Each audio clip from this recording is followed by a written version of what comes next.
Salam sejahtera untuk kita semua. Pelajaran Sekolah Sahabat dengan tema utama pada hari-hari terakhir ini, pekabaran kitab Ibrani. Pelajaran pertama, surat untuk orang Ibrani dan untuk kita.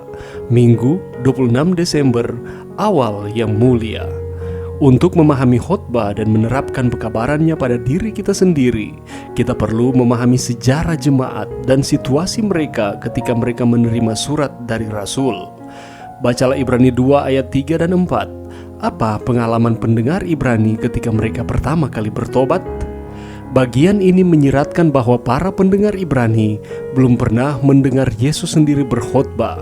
Sebaliknya, mereka telah menerima Injil dari penginjil lain yang telah memberitakan kepada mereka berita tentang keselamatan.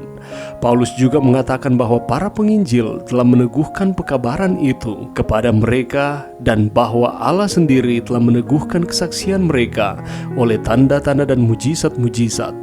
Ini berarti bahwa Allah telah memberikan konfirmasi pengalaman dari Injil melalui tanda-tanda dan perbuatan yang penuh kuasa lainnya.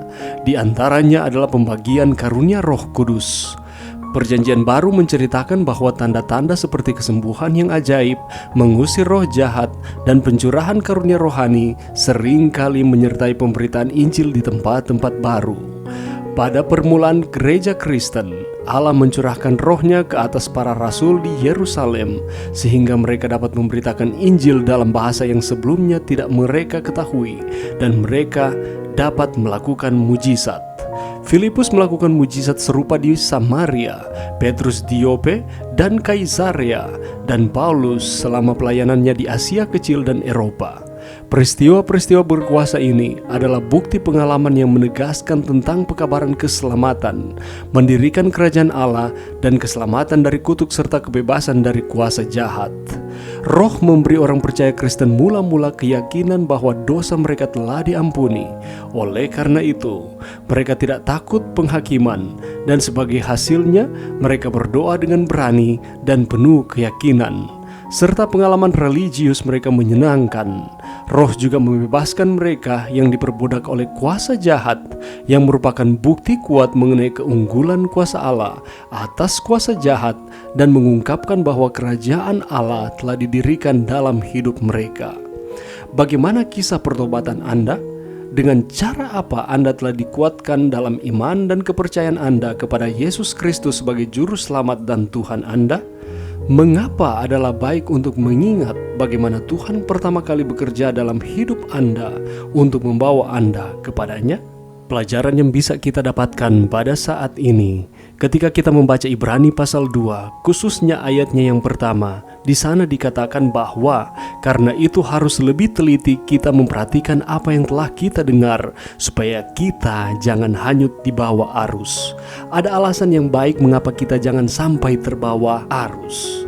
Penulis kitab Ibrani mengatakan bahwa meskipun hukum Taurat itu dapat dipercayai dan patut ditaati, tetapi kabar yang dibawa oleh Yesus, Anak Allah, jauh lebih unggul. Keselamatan kita dalam Yesus begitu besar sehingga Dia tidak boleh kita sia-siakan. Kita boleh lihat itu di dalam ayatnya yang ketiga. Seringkali kita tidak menyadari bahwa hubungan kita dengan Allah semakin renggang. Belajar dari orang-orang Farisi, mereka mematuhi hukum dengan seketat-ketatnya, tetapi justru mereka menyalibkan si pembuat hukum itu, yakni Yesus Kristus. Kita menuruti hukum adalah suatu keharusan oleh karena kita mengasihi Tuhan. Penurutan terhadap hukum bukanlah merupakan usaha kita untuk menunjukkan bahwa kita mampu untuk menuruti akan seluruh hukum untuk mendapatkan keselamatan. Tetapi kita menuruti hukum oleh karena kita mengasihi Tuhan atas keselamatan yang Tuhan sudah berikan. Itulah sebabnya ketika kita membaca di dalam kitab Ibrani, Paulus menyampaikan khotbah yang begitu bersemangat. Tujuannya adalah supaya mereka tidak terbawa arus, atau dengan kata lain tidak hanyut, dan tidak ada yang berpaling dari Allah yang hidup.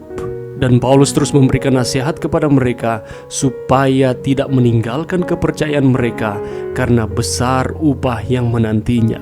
bisa kita simpulkan bahwa pembaca kitab Ibrani terdiri dari orang-orang Kristen yang melalui fase penginjilan yang antusias, kemudian mengalami penganiayaan yang sangat hebat, dan akhirnya begitu lelah dan putus asa sehingga Paulus takut akan keselamatan kekal mereka.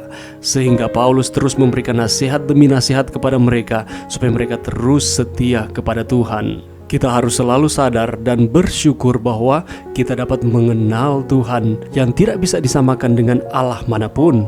Sebab saudara dan saya memiliki Tuhan yang mengasihi, Tuhan yang menyelamatkan, Tuhan yang peduli atas hidup dan masa depan kita, Tuhan yang sungguh-sungguh hadir merasakan penderitaan kita dan yang menyelamatkan kita dari penderitaan di dalam dunia ini. Itulah sebabnya janganlah kita hanyut di bawah arus. Mari berdoa. Terima kasih Tuhan atas firman-Mu pada saat ini. Bantu kami untuk kami terus teguh di dalam Tuhan, mengimani bahwa Allah yang telah memberikan keselamatan kepada kami, dan kami mau mempertahankan keselamatan yang Tuhan sudah berikan dengan cara kami mau menuruti akan setiap perintah Tuhan oleh karena kami mengasihi Tuhan, sehingga kami tidak dapat terbawa arus, dan kami akan terus berserah kepada Tuhan. Terima kasih Tuhan, ini doa kami di dalam nama Yesus. Amin.